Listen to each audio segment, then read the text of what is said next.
where are we at right now? We're starting where? Where is this? Sure, right now we're in our grain room, which is also doubling as our barrel aging room. So this is where everything starts. We bring all of our grain up to this room. This used to be the old Wigwam sock factory. So they used to have heavy equipment on every floor, so we actually keep close to 40,000 pounds of grain up here. We go through a lot of grain, and we bring it in 40,000 pounds at a crack.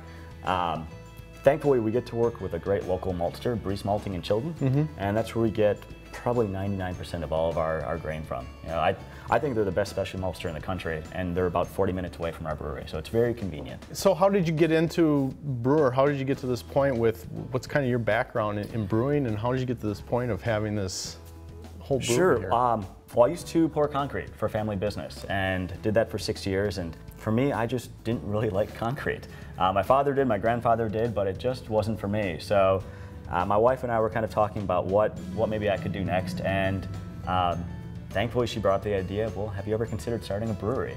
And of course I had. You know, it had been in my mind, but I never felt confident enough to bring it up. It just seemed too selfish, but once she gave me the green light, we went for it and had an opportunity to purchase the old brew pub that was Hops Haven. So this was, you went right from like, did you do home brewing for a while before you jumped into this? Or? I started home brewing, would have been 11 years ago now. Okay. And just fell in love with it. Yeah. First beer was a brown ale. It didn't turn out too terribly.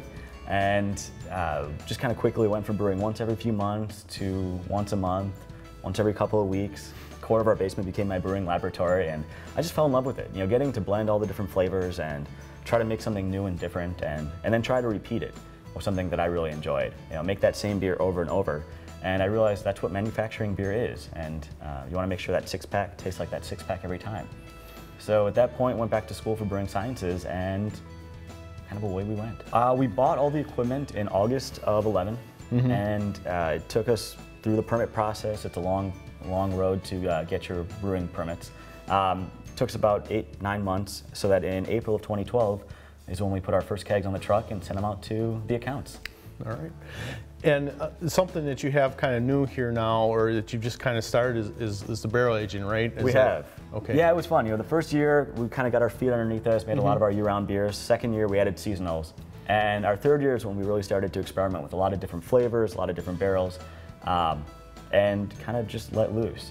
So up here now we have barrels from all over the country: white wine barrels, red wine barrels, bourbon barrels, of course, wheat whiskey, rum barrels from Nicaragua, and we're just trying to explore a whole, different slew of flavors that we can add and incorporate into our beer.